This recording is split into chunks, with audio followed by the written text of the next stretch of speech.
अपने बीवी बच्चों के लिए तो सब जीते हैं, मेरी भारत माँ हिंदुस्तान के लिए मरते हैं वही फौजी होते हैं. आणि तो खरा आहे ॲक्च्युली. शेतकऱ्यांसाठी शेतकरी नवरा कोणाला नको असतो. एखादा सैन्यात सैनिक झालेला जो असतो तरुण, त्या सैनिकाशी कोणी लग्न करायला मागत नाही. आजकालची ही तरुण पिढी या बाबतीत थोडीशी मागे आहे. भारताला स्वातंत्र्य कदाचित त्यांना जर अटक झाली नसती, त्यांना अंदमानला हे केलं नसतं, तर कदाचित भारताला स्वातंत्र्य 30 वर्ष आधीच मिळालं असतं, जर ते ॲक्टिव्हली राजकारणात असते तर. नमस्कार, मी रसिका शिंदे. मुंबई तरुण भारतमध्ये तुमचं स्वागत. फौजी हा नवा चित्रपट आपल्या भेटीला येतो आणि त्याच निमित्ताने चित्रपटाची टीम आज आपल्या ऑफिसमध्ये आली आहे. संजय खापरे सर, तुमचं खूप खूप स्वागत. नमस्कार. तुमच्यापासून सुरुवात करते. याचं कारण असं की आजवर आम्ही तुम्हाला खलनायकांच्या भूमिकेत किंवा ग्रे शेड म्हणू शकतो, पण त्या म्हणजे म्हणतात ना की नायकाच्या ताकदीचा रोल हा तुम्ही केलाय आणि इफ नायक कोणी असेल तरी संजय खापरे असल्यानंतर प्रेक्षकांचं लक्ष हे त्यांच्यावरच असतं. तर या चित्रपटामध्ये, मुळात फौजी या चित्रपटामध्ये तुमची भूमिका काय आहे ही थोडक्यात आम्हाला काय सांगा. यामध्ये मी जयराज नावाचं कॅरेक्टर करतोय, जे आर्मीतून रिटायर्ड झालेला हा सैनिक आहे आणि त्याचबरोबरीनं आफ्टर रिटायरमेंट त्याला काहीतरी अजूनही देशसेवा करायचं त्याचं व्रत जे आहे ते अजून पूर्ण झालेलं नाही आहे. अशी त्याची कायम मनीषा असते की नवीन पिढीला आपण घडवायला हवं, नवीन सैनिकाला चांगलं उत्तम ट्रेनिंग द्यावं, म्हणून तो ट्रेनर म्हणून काम करतो आहे तिकडे. त्यामुळे तो त्याची देशसेवा मरेपर्यंत त्यांनी अशी पूर्ण करण्याचा ध्यास घेतलेला आहे. दुसरी गोष्ट, या सिनेमातून आहे ना, शहीदांच्या घरी सैनिक शहीद झाल्यानंतर त्याचं रिफ्लेक्शन काय होतं ना, याची पार्श्वभूमी आमच्या डिरेक्टरनी दाखवली आहे. हा सिनेमा त्यांनी लिहिला आहे, प्रोड्यूस केला आहे. ॲक्च्युली तो जगला आहे खऱ्या अर्थानं, कारण ह्या सगळ्या गोष्टी त्याच्या साताऱ्यासारख्या ह्या गोष्टी प्रांतामध्ये आपल्याला अनेक भारतीय सैन्यामध्ये जाणारे जवान आपल्याला मोठ्या प्रमाणात दिसतात. याचं कारण त्या मातीतलंच काहीतरी गुण आहे आणि महाराष्ट्राची माती ही नेहमीच देशसेवा आणि सगळ्याच बाबतीत ती अग्रेसर राहिली आहे. त्यामुळे ना साताऱ्याचा एक आपला संपूर्ण महाराष्ट्राला एक सार्थ अभिमान असायला वाटायलाच हवा. आणि सगळ्यात महत्त्वाचं म्हणजे ना, आज मला एक गोष्ट म्हणजे प्राजक्ता आता इथे नाही आहे, तिचा नेहमी तो एक मुद्दा असतो आणि तो खरा आहे ॲक्च्युली. शेतकरी नवरा कोणाला नको असतो. एखादा सैन्यात सैनिक झालेला जो असतो तरुण, त्या सैनिकाशी कोणी लग्न करायला मागत नाही. आजकालची ही तरुण पिढी या बाबतीत थोडीशी मागे आहे आणि त्यावर फोकस करण्यापेक्षा म्हणजे फोकस केला आहे असं म्हणणार नाही, पण तरीसुद्धा अशा काही मुली आहेत ज्या डेअरिंग करतात, पुढे येण्याचा साहस करतात. तर खरंच त्यांना ना सॅल्यूट आहे की इतकं चांगलं सोशल मीडिया किंवा इंटरनेट गावागावात पोचलेलं असताना देखील कोणी असं प्रिफर करत नाही. इतर आरामदायक असे जॉब्स करण्याचे खूप संधी मिळतात त्यांना, पण तरीसुद्धा ते न करता ते अशा लोकांबरोबर संलग्न आहेत. ते मला फार ग्रेट वाटते ही गोष्ट. त्यामुळे ह्या सिनेमातून आमच्या डिरेक्टरला, निर्मात्याला एवढंच सांगायचं आहे की ना, त्याचे जे रिफ्लेक्शन्स आहेत या सगळ्या बॉर्डरवर गेलेल्या आपल्या घरातला तरुण, आपल्या घरातली एक व्यक्ती गेल्यानंतर ते कसं फेस करतात ना, त्याचं उत्तम चित्रीकरण आमच्या या सिनेमात झालेलं आहे आणि मला या सिनेमाचा पार्ट होता आला याचा मला खूप सार्थ अभिमान आहे. आणि दुसरी गोष्ट म्हणजे आत्तापर्यंत मला ना इतक्या जवळून ह्या गोष्टी मला जाणून घेता आल्या नव्हत्या, पण ज्या माझा मित्र घनश्याम ज्यांनी हा सिनेमा प्रोड्यूस करण्याचं, डिरेक्ट करण्याचं धाडस केलं, शिवधनुष्य पेललं आहे, त्यामुळे ना ह्या बऱ्याचशा गोष्टी अगदी जवळून मला कळल्या आणि मला आत्तापर्यंत मी जो भारतीय सैन्याकडे किंवा सैनिकांकडे बघण्याचा माझा जो दृष्टिकोन होता तो आता ह्या सिनेमाच्या निमित्तानं खूप जरा वेगळा बदल झाला आहे. आणि मला असं वाटतं की ना, त्यांनी आपल्यासाठी खूप काही केले, पराकोटीचं केले आपल्याला फक्त त्यासाठी ना त्यांच्या आनंदात कुठेतरी त्यांना आनंद मिळावा, या त्यांच्या फॅमिलीला, त्यांच्या पश्चात, त्यांच्या ते हयात असताना, तर आपण त्यांच्यासाठी काय करू शकत असतो ना, तर ह्याच्यासारखा वेगळा आनंद नसेल. मला असं वाटतं तेवढे काही क्षण आपण त्या फॅमिलीसाठी द्यायला हवेत. तर आपल्या आयुष्याचं काहीतरी सार्थक होईल असं मला वाटतं. तुम्ही आत्ताच उल्लेख केला की त्या शहीद झालेल्या जवानांचं नंतर काय त्यांची अवस्था असते, तर अशा कुटुंबांना जेव्हा तुम्ही भेटलात चित्रीकरणाच्या निमित्ताने, तर काय काय आठवण काय होती नाही, किंवा एक काय शेवटचा एक सीनच आम्ही त्यांच्याबरोबर केला होता. म्हणजे ज्यावेळेला चैतन्य मराठे आमचा जो सौरभने साकारलेला आहे त्याचा, तो शहीद ज्या वेळेला होतो, त्याचे अंत्यसंस्कार वगैरे होतात, तेव्हा अख्खं गाव तिथे ते अंत्यसंस्काराच्या वेळेला तिकडे होतं. आणि आता मला हल्ली आता ह्याच्या प्रमोशनच्या निमित्तानंच कळलं, घनश्यामने मला सांगितलं की बरोबर आम्ही ते शूट करण्याच्या आधी 1 महिना आधी त्या गावातला एक तरुण शहीद झाला होता. आणि त्या शहीदाची अख्खी फॅमिली ते आमच्या सीनच्या वेळेला होती. आणि ते अख्खं गाव खरं रडत होतं त्या फिल्मच्या वेळेला. म्हणजे आम्ही ॲक्टर म्हणून तर ते आमचं काम आहे, पण त्यांना ते इतकं ॲप्ट वाटलं, इतकं खरं वाटले ती सगळी सिच्युएशन आणि सगळा तो सिनारिओ त्यांनी उभा केला होता त्यांनी, सगळा सेट वगैरे. मला असं वाटतं की ना इतका खरेपणा आजकालच्या सिनेमातून फार दुरापस्त झालेला आहे, बघायला मिळत नाही. तो आमच्या डिरेक्टरनी आणला आहे या सिनेमात. आणि हा माणूस एक स्पॉट बॉयपासून त्याची सुरुवात झाली होती. आमच्या गाढवाचं लग्न या सिनेमाला स्पॉट बॉय होते ते. आणि त्यावेळेला तो स्पॉट बॉय, आणि आता ह्या सिनेमाचा निर्माता, दिग्दर्शक, गीतकार, अभिनेता, एक डिपार्टमेंट त्यांनी सोडलं नाही तिकडे. त्यामुळे फार ते इथून केला आहे त्यांनी सिनेमा. त्यामुळे सच्च्या माणसाने केलेला हा खरा सिनेमा आहे. पण मला पुन्हा तुमच्याकडे यायचं, पण तुर्तास सौरभ तुमच्याकडे यायचं होतं मला की तसं या चित्रपटामध्ये एका जवानाची, एका सैनिकाची भूमिका केली आहे. पहिल्यांदा जेव्हा तो युनिफॉर्म घातला, स्वतःला जेव्हा पाहिलं, पहिली रिॲक्शन काय होती? पहिली रिॲक्शन खरं तर म्हणजे ती एक वेगळी जबाबदारीची जाणीव असते मला वाटतं. आणि मी नेहमी म्हणतो की मी ना ऐतिहासिक भूमिका असेल किंवा अशा ज्या रिअलिस्टिक प्रोफेशन रिलेटेड ज्या भूमिका असतात, की आधी पोलीस अधिकाऱ्याची भूमिका असेल किंवा आता असलेली जवानाची भूमिका, तर त्या बाबतीत मी एक गोष्ट कटाक्षाने पाळतो, ती म्हणजे त्यांच्या अटायरमध्ये, त्यांच्या युनिफॉर्म्समध्ये ऑथेंटिसिटी पाहिजे. कारण बरेच वेळेला अशा काही चुका युनिफॉर्म्सच्या बद्दल घडतात किंवा त्यांच्या हेडगिअरबद्दल घडतात की त्याच्या सन्मानाला कुठेतरी ठेच पोचवणाऱ्या असतात. स्टार्सबद्दल असेल, एम्ब्लेम्सबद्दल असेल. त्यामुळे मी त्याबद्दल खूप जागरूक होतो. इनिशियली आम्ही जेव्हा पहिल्यांदा शूट केलं होतं तेव्हा 2019मध्ये या फिल्मला सुरुवात झाली. आणि तेव्हा जी व्यक्ती कॉस्ट्युम्स हँडल करत होती त्यांच्या हातून थोड्याशा कॉस्ट्युम्सच्या बाबतीत आम्हाला कळत होतं की काही चुका होत आहेत. सो मी घनश्यामजींना म्हणलं होतं की मला ह्या चुका झालेल्या आपल्याला चालणारं नाही आहे. आणि म्हणलं आपण इतका सिरियस अशा विषयावरची आपण जर फिल्म करतोय, तर मग कर्मधर्म संयोगाने माझे काही खूप जवळचे मित्र हे सैन्याशी जोडलेले आहेत, सैन्यात आहेत. माझा एक खूप जवळचा मित्र कर्नल अमोल धुमाळ, त्याला मी कन्सल्ट केलं. लकीली त्याचं पोस्टिंग पुण्यात होतं, तेव्हा मी पुण्यात असताना त्याच्याकडनं सगळं ते जाणून घेतलं. त्यांनी मला ड्रॉइंग्स संदर्भात मदत केली. त्याचे जे काय इतर युनिट्समधले जे लोक ओळखीची होती त्यांच्याबरोबर बोलून त्यांनी माझं बोलणं करून दिलं. सो त्यांनी ॲक्च्युली एम्ब्लेम्स असतील, स्टार्स असतील, या सगळ्याबद्दल मला व्यवस्थित गाईड केलं. त्यांच्या गायडन्स खाली आम्ही ते कॉस्ट्युम्स तयार करून घेतले, युनिफॉर्म्स तयार करून घेतले आणि मगच ते युनिफॉर्म आम्ही ॲक्च्युली वापरले. कारण कॅप्टन चैतन्य मराठे हा मराठा लाईट इन्फंट्रीमधला दाखवला आहे. सो त्याच्याशी रिलेटेड मला ते सगळं परफेक्ट असायला हवं होतं.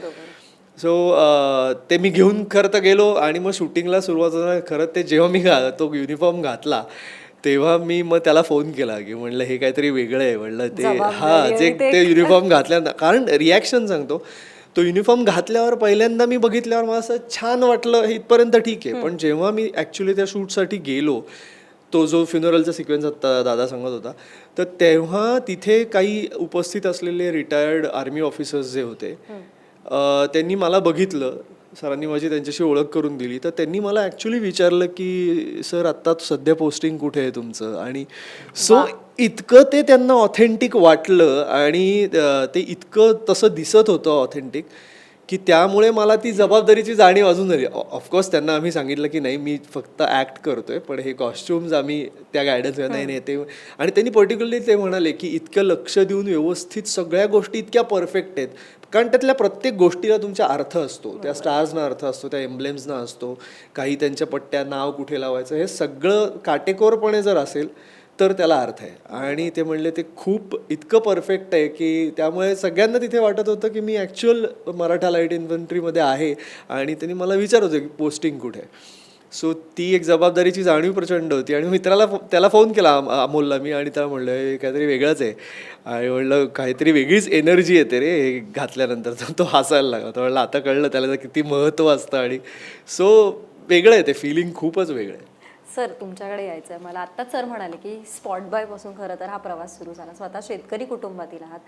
चित्रपट मग कुठून आला डोक्यामध्ये, आणि त्यात ही इतकी म्हणजे देश किंवा जवान असतील ती प्रत्येक भारतीयाचा एक मनातील अगदी भक्कम बाजू आहे, आणि ती या चित्रपटातून मांडणं, तर ती कथेची सुरुवात आणि चित्रपट मुळात तुमचा कुठून सुरू झाला चित्रपटाचा प्रवास? खरं तर मी शूरवीरांचा जिल्हा म्हणून ओळखला जातो. सातारा जिल्ह्यातील फलटण तालुक्यात माझं छोटंसं मुंजोडी नावाचं खेडेगाव आहे. लहानपणापासूनच माझ्या गावातील असेल किंवा माझ्या प्रत्येक सातारा जिल्हा असा एखादा तुम्हाला गाव सापडणार की त्या गावातला फौजी नाही आहे.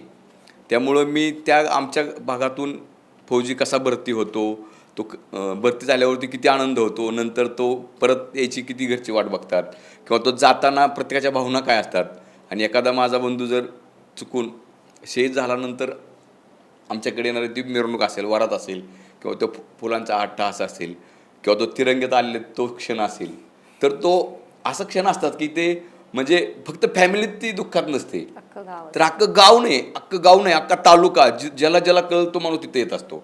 ज्याला शक्य होईल तिथं तुम्ही बराच म्हणजे फक्त तुम्ही जर कल्पना केली तर फक्त त्या गावातला म्हणून गावातला येत नाही. जर समजा एक 10 किलोमीटरवरती ती एखाद्या कळलं की असं असं झालं आहे, तरी तिकडं तो माणूस आल्याशिवाय राहतच नाही. ते सगळं लहानपणापासून जाणवत होतं. आणि मला आमच्याकडं असं पद्धत आहे की तुम्हाला डॉक्टर इंजिनियर सगळ्याला हो वाटतं, पण आम्हाला सातारा जिल्ह्यातनं आमच्या डोक्यात पहिलं टार्गेट हे फौजी असतं. त्याच्यामुळं मगाशी भाऊ बोलले की बाबा ती एक जी मुलगी आता फॅड पडलं की मला डॉक्टर इंजिनियर नवरा पाहिजे असं, किंवा ते शेतकरी असेल किंवा माझा फौजी असेल, ते निगेटिव्ह विचार करते. पण त्या माता माऊलीचं भाग्य लागतं, ती कुणाच्याही भाग्य स्वप्नात म्हणजे नाही येते. किंवा एखाद्या फौजी किंवा शेतकऱ्याची बायको होणं सोपं नाही. आज तुम्ही किती करोड रुपये असं कोरोनानं दाखवून दिलं, शेवटी गावाकडे यायला लावलं, माझ्या अन्नदात्यानं तुम्हाला जगावलं. म्हणजे शेतकरी कधीच उपाशी मरू शकत नाही. जसं नोकरी तुमची क्षणात जाऊ शकते, नोकरीला तुम्हाला अपंगत्व आलं तर तुम्ही काही करू शकता, पण माझा शेतकरी जाता कधीच उपाशी मरत नाही. म्हणून मला सांगायचं की ह्या ज्या आपल्या फौजीतून आहे ना, तर मला असं वाटतं की ह्या फौजी बघितल्यानंतर तो फक्त एक सैनिकांचा मॅसेजच नाही, तर फौजी बघितल्यानंतर माझा अन्नदाता माझा शेतकरी आहे. जे तुम्ही जे मॉलमध्ये जाता खरेदी वगैरे करता त्यावेळेस तुम्ही विचार करत नाही, पटपट लाखो रुपयाची खरेदी करता. आणि जेव्हा मंडईला तुम्ही जे तुम्हाला जीवन आवश्यक आहे, ज्याच्याशिवाय तुम्ही जगू शकत नाही, एकच मोबाईल नसू द्यात, गाडी नसू द्यात, तुम्ही जगू शकता, पण अन्नच नसेल ते जगू शकत नाही, त्या माझ्या अन्न देतात तुम्ही वेळ तिथे गेल्यावर चेष्टा करता. 10 रुपयाची पेंडी 5 रुपयाला काय 2 रुपयाला काय मागता, ती चेष्टा करू नका. आणि तात्पुरतं 15 ऑगस्टला किंवा 26 जानेवारीला तर आपल्याला आपली देशप्रेम जागं होतं की आणि हे माझ्या शाळेतल्या तुमच्या माध्यमातून सगळ्या शाळेतल्या शिक्षकांना एवढी प्रार्थना आहे की तुम्ही सकाळी फौजी उडकता अरे झेंडावंदनासाठी, किंवा मग तुमचा मान्यवर कुणी मोठा समजा मी डायरेक्टर आहे, मला झेंडावंदन, माझी लायकी पण नाही ती झेंडावंदन करण्याची. तो खरा मान तो माझ्या त्या मातेला आहे, त्या माझ्या वीर पत्नीला आहे, त्या वीर भावाला आहे, त्या कुटुंबातल्या माझ्या फौजी जो त्याचा रात्रंदिवस 24 तास डोळ्यात डोळं घालून स्वतः सुखाचा एवढा मोठा त्याग करतो. आणि आज दुसऱ्याच्या सुखासाठी तो ऊन बघत नाही, वारा बघत नाही, पाऊस बघत नाही, काही बघत नाही, रातून दिवसा. पैसे तर कोणी कमवतो. आमच्या सातारा म्हणजे फौजी कधीच उपाशी मरू शकत नाही, किंवा शेतकरी. आणि असताना शेतकऱ्याची मुलं आहे ती सगळी जातात ते, म्हणजे तुम्ही फक्त नावाला जय जवान आणि जय किसान मानता. एवढं असं मला वाटतं की आपल्या ह्या सिनेमातून आपल्या सैनिकाचा, माझ्या अन्नदात्याचा कधी अपमान होणार नाही, आणि माझ्या फौजीचं सैनिकाचं महत्त्व वाढेल हे टाकण्याचा प्रयत्न केला आहे. मी एका वारकरी संप्रदायातला शेतकऱ्याचा पोरगा आहे, एक प्रोड्युसर काही नाही, हे मी भगवत करता धरत आहे. सगळे होय हे सगळे माझे सारथी होते हो. माझे सगळे होते म्हणून हा एवढा मोठा चित्रपट बनवला, नाहीतर माझी पात्रता पण नाही. माझ्या अनेक भगवंताला प्रत्यक्ष येता आलं नाही, विषय फौजीचा होता, अनेक देव माणसं माझ्या पाठीशी उभे राहिले आणि हा चित्रपट बघा एवढ्या मोठ्या लेवलला तुम्हाला बघायला मिळतोय. ही सगळी भगवंताची कृती. आता भाऊनी सांगितलं मी स्पॉट बॉय होतो, होतो मी स्पॉट बॉय, कचरा उचलत होतो. मला ते खूप मोठं माझं भाग्य आहे की असं करत करत मी कधी कधी मला एवढे तगडे गुरु मिळाले की म्हणजे एलिझाबेथमधला चायवाला सगळ्यांच्या लक्षात राहिला, अशी परेश मोका सांगितलं सर, खूप मोठे मोठे मला गुरु मिळाले, त्यांच्या हाताखाली काम करता आलं म्हणून हा घनश्याम तुम्हाला इथपर्यंत दिसला. आणि जमीन विकण्यापासून गहाण ठेवण्यापासून सगळ्या गोष्टी त्या माणसाने केल्या आहेत. कुठून पैसे उचलता येईल, कुठे काय कर्ज काढता येईल, अशा रीतीने हा पैसा त्यांनी उभा केला आहे. आणि हा सिनेमा केवळ आणि केवळ आपल्या मातीतल्या शेतकऱ्यासाठी आणि तिथल्या जवानांसाठी, त्यांच्या परिवाराची ज्या कथा आणि व्यथा आहे ती लोकांसमोर त्याला मांडायची होती, म्हणून त्यांनी हा सगळा घाट घातलेला आहे. आणि आमच्यापेक्षा सिनेमा त्याला जगलाय तो माणूस, एवढंच. मला तुम्हालाच एक विचारायचं होतं की जेव्हा तुम्ही म्हणालात की गाढवाच्या लग्नाच्या वेळेस ते स्पॉट बॉय होतं, तर ज्या वेळेस ते तुमच्याकडे चित्रपट घेऊन आले तर तुमची पहिली मुळात रिॲक्शन काय होती? नाही, मला आधी असं वाटलं की ह्या मधल्या प्रोसेसमध्ये गाढवाच्या लग्नानंतर त्या फिल्मपर्यंत आहे ना, ह्या आपल्या फिल्मपर्यंत काय कुठे होता माणूस, कुठे गायब झाला. पण तुम्हाला लक्षात होतं की मग मी चांगला म्हणजे अधूनमधून आम्ही कुठे ना कुठे आम्ही भेटत होतो, पण दिग्दर्शक, निर्माता, गीतकार, अभिनेता म्हणून त्याला ओळखतच होतो. छोटं मोठं काही ना काही करत होता. पण ज्या पद्धतीने त्यांनी या आधीचा सिनेमा त्यांनी केला होता, आपला नवनाथांवर त्यांनी सिनेमा केला होता अलग निरंजन नावाचा, त्या सिनेमात मला वेळ मिळाला नाही. पण ह्या सिनेमाच्या निमित्तानं तो योग आला आणि करण्याची संधी मिळाली. आणि त्या सेटवर तुम्हाला सांगतो, आम्ही काम करत असताना तहान लागली रे, पाणी. तो मॉनिटरवर बसलेला असताना आम्हाला पाणी आणून दे, कारण मूळचा स्वभाव जो आहे ना, आणि आपल्याकडे आलेल्या कुठल्याही कलाकाराला कुठल्याही गोष्टीची कमतरता पडू नये यासाठी तो सतत तत्पर असायचा. त्यामुळे तो सेटवर दिग्दर्शक असल्यासारखा कधीच वावरला नाही. त्यामुळे आज जरी तो दिग्दर्शक झाला, निर्माता झाला, तरी मातीतला माणूस आहे ना तो, त्यांनी ते सोडलं नाही मूळ त्याचं. बरं, आधी तुम्ही म्हणजे थोडंसं मागे जायचं होतं की रॉकी हँडसममध्ये काम केलं, हिंदी चित्रपटांमध्ये कामं केली, तर त्या काही चित्रपटांच्या आठवणी किंवा तिथे हिंदीत जेव्हा पोलीस साकारले तर त्याच्या काही आठवणी किंवा काही सांगाल का? त्याचं एकतर कसं झालं की निशिकांत बरोबर मी लयभारी नावाचा सिनेमा केला होता, त्याच्यामध्ये मला त्यांनी घेतलं. त्यावर तो म्हणाला की तुला असं प्रॉपर कॅरेक्टर तुला ह्याच्यामध्ये मिळालेलं आहे. पण रॉकी हँडसममध्ये ना की मधल्या काळामध्ये काकास्पर्श, फक्त लढ म्हणा, की अशा सिनेमा केल्यानंतर माझ्याकडे ना गंभीर प्रकृतीच्या भूमिका खूप यायला लागल्या. रॉकी हँडसम मधलं एकमेव माझं पात्र आहे जो कॉप पण आहे, पण त्याचबरोबरीने तो ना काहीतरी असं त्याच्याकडून खूपच असे विनोद घडत असतात वगैरे. तो जेन्युनली खूप सिरियसली वागणारा माणूस आहे, पण त्याच्याकडून काही असं सिच्युएशन अशा गमतीदार होऊन जातात वगैरे. त्यावेळेस तो मला म्हणाला होता, तू गंभीर भूमिका वगैरे आता करतोयस खरा, पण तुझ्या अंगातला विनोद किंवा तो घालवून दिलाच नाही ना, कारण तो ह्या सिनेमासाठी गरजेचा आहे. आणि त्याला निश्चित त्या गोष्टीची आठवण झाली की आपण काहीतरी विनोद भूमिका आधी करत होतो आणि मजा आली. पण त्याचं हे करत असताना, फाईट सिक्वेन्सेस वगैरे करत असताना त्यातही त्यांनी विनोद पेरले होते. आणि खूप मिस करतो मी निशिला या बाबतीत. म्हणजे मला अजून त्याच्याबरोबर भरपूर काही करता आलं असतं. त्याच्यावर छान रॅपो झाला होता. एक उत्तम निर्मात्याला आपली मराठी इंडस्ट्री मुकली असं मला वाटतं त्या. आणि बरोबर ही गोष्ट त्याची त्याच्या मृत्यूची घटना ही घडायच्या आधी जस्ट 1-2 महिने आधी तुम्हाला भेटला होता लॉकडाऊन पूर्वी. आणि त्यावेळेला तो खूपच बारीक झाला होता. पृथ्वी थिएटरला भेटला होता. त्याला म्हटलं काय हालत झाली, तो नाही आता बरं आहे रे, एकदम असं पटकन रिॲक्ट होऊ नको. आणि तितक्यातच 2-3 महिन्यानंतर ही अशी आपल्याला बातमी येते, तेव्हा खूप वाईट वाटतं. निशीबरोबर खूप चांगले इन्सिडेंट्स आहेत त्या सिनेमातून. लयभारीमधून खूप शिकायला मिळालं. त्याच्यामुळे एक रितेशसारखा एक हिंदीतला एक जबरदस्त मोठा नट, अशा एका माणसाबरोबर काम करायला मिळालं, रितेश देशमुख. आणि सगळ्यांना महत्त्वाचं म्हणजे ते अगदी आदराने अहोजाहो करतात. मी जरी आता म्हणालो ना तरी ते हा मोठा माणूस आहे असं म्हणून मी रितेश हा मोठा माणूस आहे असं मी म्हणेन वगैरे. त्याच्यानंतर मला जॉन बरोबर काम करायला मिळालं. ही दोघंही ना जमिनीवर असलेल्या माणसांबरोबर मला त्याच्याबरोबर काम करायला मिळालं. मला एक सांगायला किस्सा आवडतो त्याचा. मी रॉकी हँडसमच्या सेटवर पहिल्या दिवस ज्या वेळेला गेलो होतो त्या मॉनिटरवर बसलो होतो. तर जॉनचा सीन चालू होता. मला निशी म्हणाला जॉनची ओळख करून घे, मिळवून देऊ. म्हणून नाही, नंतर आपल्या काय महिनाभरच इथे ना होणारच ओळख. म्हणून आम्ही बसलो होतो मॉनिटरवर आणि शॉट झाला तसं तो आला. त्यांनी मला ना असं असं केलं, कॉफी वगैरे पिता वगैरे.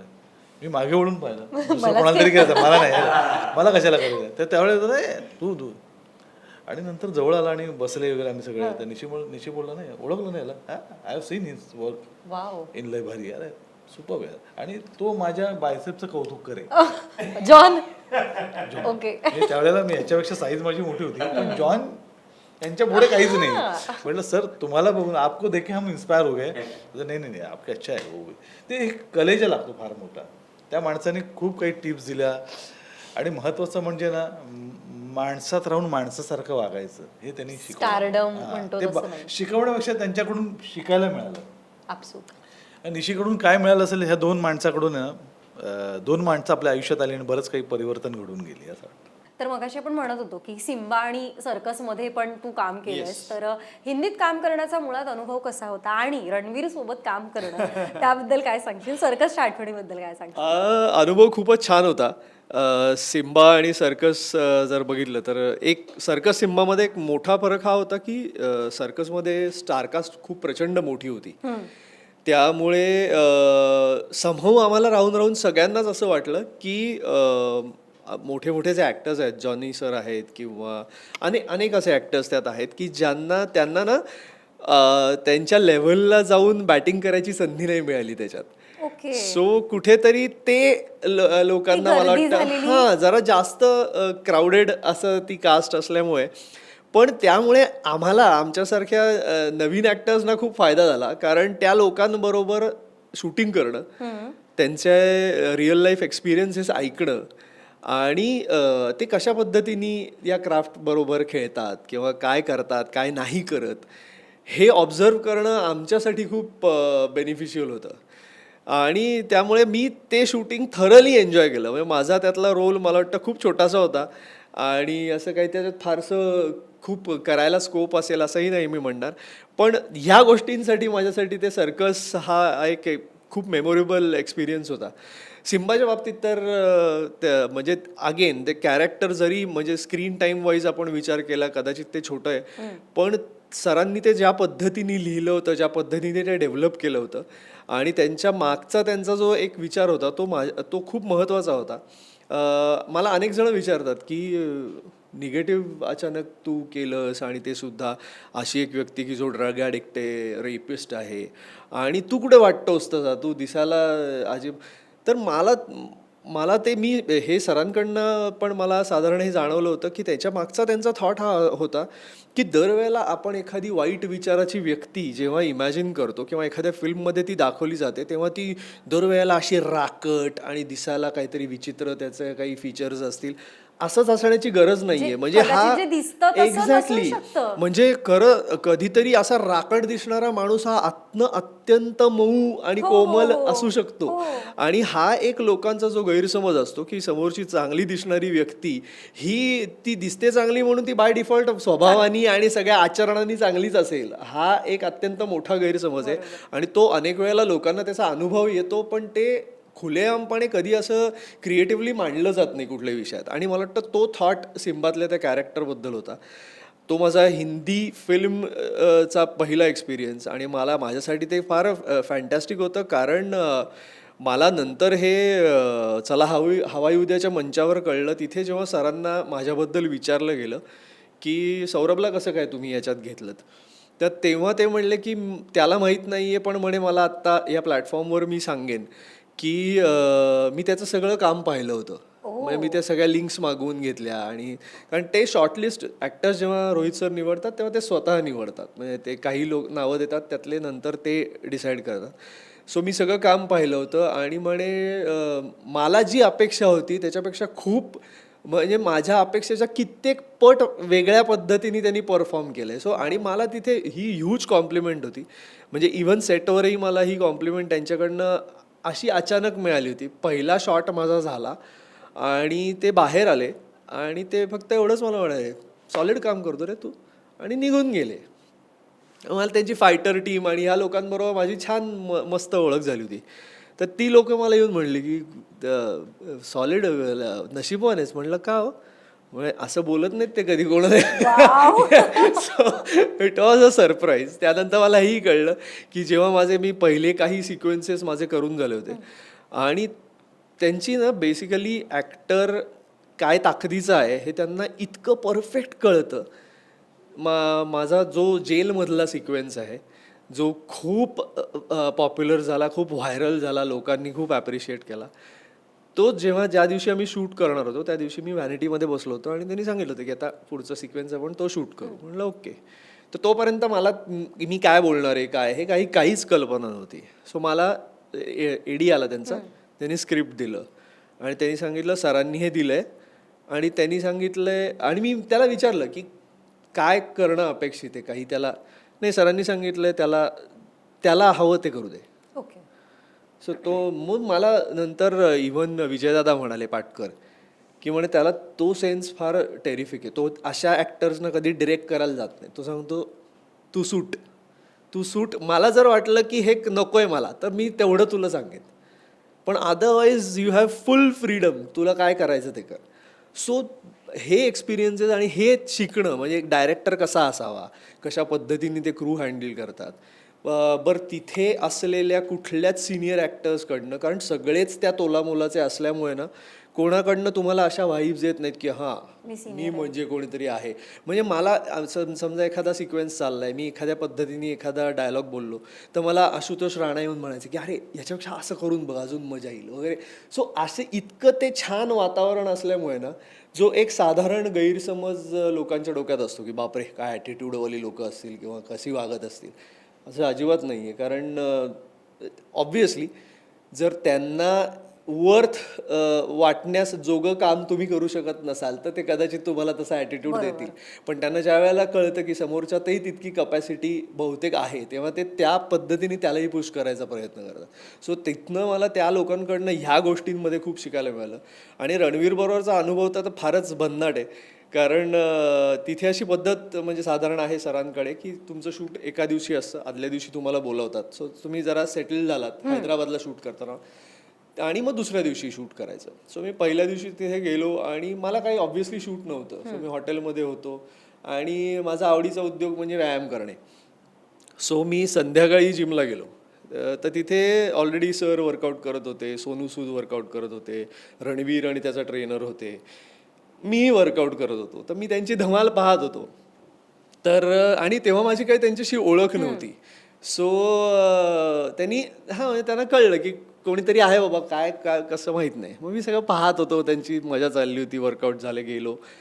आणि दुसऱ्या दिवशी आमचा एक सिक्वेन्स होता. मी आणि माझा अजून एक भाऊ दाखवला आहे, आम्ही जेलमध्ये आहोत. आम्हाला सोनू सूद हा आमचा सगळ्यात मोठा भाऊ भेटायला येतो. तो आमच्याशी बोलतो आणि बाहेर जाता जाता त्याला पोलीस स्टेशनच्या दरवाजात रणवीर सिंग येऊन भेटतो, जो आत पोलीस स्टेशनमध्ये त्याच्या एंटर होतोय.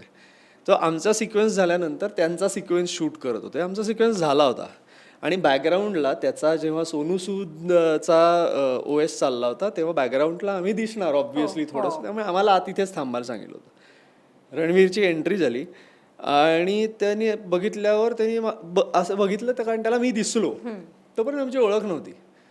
तर त्यांचा शॉट होता काहीतरी, तो 1-2 वाक्य बोलतो आणि आत येतो, एवढाच शॉट होता. तो शॉट झाला, तो तिकडनं निघाला, डायरेक्ट माझ्यासमोर आला आणि मला म्हणाला क्या भाई कल इतने बड़े बड़े वेट्स मार रहा था, कुछ हाय नहीं हॅलो नाही, आय रणवीर सिंग असं म्हणून त्यांनीच इंट्रोडक्शन करून वगैरे गप्पा मारायला सुरुवात केली. सो इतकी नॉर्मल मंडळी असल्याचा मला तो पहिलाच अनुभव होता. आणि त्यानंतर काय सगळ्यांचेच आमचे ट्युनिंग खूप छान होतं. त्यामुळे आम्ही कुठलाही आता त्याच्यातला एक सीन आहे ज्याच्यात तो मला खूप बदलतो त्या स्टेशनमध्ये. तर तिथे त्यांनी मला येऊन विचारलं की मला ना काहीतरी मराठी वाक्य सांग की वो मेरी बहन थी वगैरे, ठीक आहे पण मला काहीतरी मराठी पाहिजे. मग आम्ही त्याला मी आणि सिद्धूनी काय काय काय काय सांगितलं, मग त्यांनी ते इन्कॉर्पोरेट केलं, मग आमच्याबरोबर रिहर्सल्स. सो मला ती सिन्सिअरिटी खूप आवडली, जी आपल्याला फक्त मराठी आपल्या असं एक कन्सेप्शन असतं की मराठी थिएटर ॲक्टर्समध्ये ती सिन्सिअरिटी असते.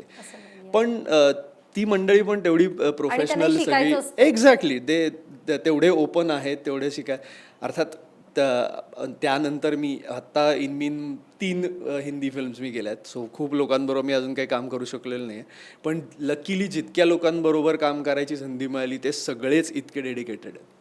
बरं, जाता जाता मला स्वातंत्र्यवीर सावरकर यांच्या जीवनावर आधारित जी वेब सिरीज येते त्याबद्दल बोलायचं होतं. त्यात सावरकरांची भूमिका साकारतोयस. तर जेव्हा कळलं की सावरकर साकारायचे, काय पहिली भावना होती आणि काय आहे सावरकर हे तुझ्यासाठी काय आहे? मला योगेश दादांनी त्या मीटिंगसाठी बोलावलं. म्हणजे योगेश सरांच्या असिस्टंटचा मला फोन आला. त्यांनी सांगितलं की एक वेब सिरीज योगेश दादा करत आहेत, तर त्यांना भेटायची इच्छा आहे. मी गेलो आणि त्यांनी मला विषय सांगितला. सो एक तर योगेश दादा करतोय, कारण योगेश दादाचा सावरकरांवरचा अभ्यास प्रचंड आहे. आणि माझं पहिल्यापासूनच हे खूप आधीपासून, म्हणजे इव्हन आपण जी एक तरुण भारतनी जी एक 50 मिनिटाची सावरकरांवरची जी फिल्म केली होती डॉक्युड्रामा स्टाईलची, त्याच्यात जेव्हा मी सावरकर साकारले तेव्हाही मला हे जाणवलं की त्यांचं आयुष्य, त्यांचं चरित्र इतकं व्हास्ट आहे, इतकं ह्यूज आहे. पॉईंट म्हणजे अगदी छोट्या छोट्या मोमेंट्सला त्यांनी ज्या पद्धतीने ते वागलेत किंवा जे निर्णय घेतलेत, ज्या गोष्टी त्यांनी केल्यात, ते ना तुम्ही 2 तासाच्या फिल्ममध्ये किंवा एखाद्या छोट्या फॉर्मॅटमध्ये बसवू शकत नाही. सो कोणी ना कोणी ह्याच्यावर एखादी चांगली वेब सिरीज करणं, लॉंग फॉर्मॅटमध्ये काहीतरी करणं याची फार गरज आहे, असं मला आमचं सतत बोलणं व्हायचं. आणि लकीली मला योगेश दादा म्हणला की मी अशी वेब सिरीज करतोय. सो ही फारच अतिशय चांगली अपॉर्च्युनिटी माझ्यासाठी आहे. आणि मला वाटतं माझ्याबरोबरच ना ठीक आहे, माझं जो काय रोल माझ्या वाट्याला येईल, कारण त्याच्यात फेजेसमध्ये सावरकर असणार आहेत. सो छोटे सावरकर असतील, त्यानंतर एक पार्ट माझा असेल, आणि मग जेव्हा त्यांचं वय झालं, मग प्रायोपवेशन वगैरे त्या फेजमधले सावरकर कदाचित वेगळे असतील. सो त्या फेजेसमध्ये माझ्या वाट्याला जेवढं येईल तेवढं महत्त्वाचं ह्याच्यासाठी, कारण तो त्यांचा खरा कार्यकाल होता, जेव्हा ते ॲक्टिव्हली अनेक गोष्टी करत होते, जेव्हा ॲक्टिव्हली म्हणजे रादर तेव्हा ते अंदमानमध्ये होते. आणि या सगळ्या गोष्टी त्या माझ्यावर चित्रित केल्या जाणार, त्यामुळे माझ्यासाठी ती खूप महत्त्वाची गोष्ट आहे. आणि मला वाटतं सगळ्यात दुर्लक्षित राहिलेला आणि ज्याचा आवाज, ज्याचे विचार आत्तापर्यंत जास्तीत जास्त दाबले गेले असं ते व्यक्तिमत्व आहे की मी तर म्हणेन की भारताला स्वातंत्र्य कदाचित त्यांना जर अटक झाली नसती, त्यांना अंदमानला हे केलं नसतं, तर कदाचित भारताला स्वातंत्र्य 30 वर्ष आधीच मिळालं असतं, जर ते ॲक्टिव्हली राजकारणात असते तर. पण त्यांना दाबलं गेलं. त्यांचे विचार म्हणजे त्यांच्याच शब्दात सांगायचं झालं तर शापित माणूस होता तो, की त्यांनी खूप काही त्यांच्या ह्याच्यात होतं, पण ते शापित असल्यामुळे ते करू नाही शकले. आणि ते लोकांसमोर येणं खूप गरजेचं आहे. आणि ह्या निमित्ताने एक अतिशय चांगला लेखक, एक अतिशय चांगला दिग्दर्शक हे लोकांसमोर घेऊन येतो आहे. आणि सगळ्यात चांगलं म्हणजे हिंदी भाषेत ते येणार आहे. सो त्याला परत प्रांताचं बंधन राहणार नाही. पूर्ण भारतभर म्हणा, पूर्ण जगभर ती वेबसिरीज निश्चित जाईल. शूटिंग झालं, लहान सावरकरांच्या ह्याच्यापासून सुरुवात झाली आणि आता इव्हेंच्युअली ते शेड्यूल होईल. माझा एक पर्सनल प्रश्न होता की हा फौजी हा चित्रपट आहे, सैनिकांच्या जीवनावर आधारित आहे, 2 जवानांच्या. 15 ऑगस्ट रिलीज का नाही? खरंच सांगतो आता तुमच्यासमोर, कारण की मी एक सर्वसामान्य शेतकरी कुटुंबातून पडतो. खूप हे जे सगळं चाललं आहे हे खूप काही उचापत्ती करून चाललेलं आहे. म्हणजे की मी प्रोफेशनल प्रोड्युसर नाही किंवा पैसे आहेत आणि ते लावले. माझ्याकडे भांडवल नसल्यामुळे थोडासा लेट झाला, कारण कुणीच असा दाता म्हणावं लागेल. म्हणजे मला मदत नकोच होती, मला मदत मी म्हणणार नाही, पण मला पार्टनर हवे होते. पण ते पार्टनरला वेगळे विषय, वेगळे हे पाहिजेत, टर्म्स अँड कंडिशन वेगळ्या पाहिजेत. त्यामुळं ते आलं नाही, कारण त्यांना असं वाटतं की ग्लॅमर हवं त्याच्यामध्ये. तर शेतकरी आणि फौजीला कोण, असं काही लोकांचं मत आलं. पण आता माझे हे सगळे शेतकरी बांधव, फौजी बांधव दाखवून देतील की त्यांच्यातल्या ज्या काही युवकांना बनवला चित्रपट, त्यांच्या शेतकऱ्याच्या पोरानं, त्यांच्या ज्या काही वारकऱ्याच्या पोरानं पिक्चर बनवला, बघा कसं तुफान हे करेल.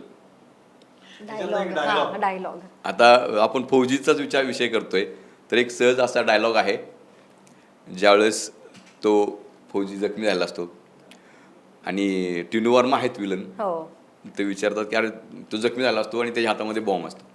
विचारतात की अरे डर थोडासा दो, डर. तो म्हणतो तेव्हा, आणि जग म्हणतो आपल्या बीवी बच्चेचा विचार कर, मराय निघालाय तू फौजीला, थोडासा आपल्या बायका पोराचा विचार कर. तेव्हा तो फौजी म्हणतो, अपने बीवी बच्चों के लिए तो सब जीते, मेरी भारत माँ हिंदुस्तान के लिए मरते हैं, वही फौजी होते हैं.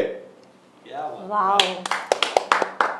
मी ते इमॅजिन करते सगळं तुम्ही जे सांगताय ते. पण खरंच खूप खूप शुभेच्छा की हा चित्रपट 30 तारखेला रिलीज होतोय. आणि नक्की खरंच तुम्ही म्हणालात असं की प्रत्येक देशभक्ताने, प्रत्येक शेतकरी कुटुंबाचा, आपण म्हणतो की फक्त शेतकरी कुटुंब आहे पण त्यांचा जेन्युइनली आदर करण्यासाठी हा चित्रपट नक्की पाहावा, हे मी तुमच्या वतीने मी देखील आवाहन करते. त्यामुळे धन्यवाद आज तुम्ही इथे आलात त्याबद्दल. तुम्हा तिघांचे खूप खूप मनापासून आभार. मनापासून आभार.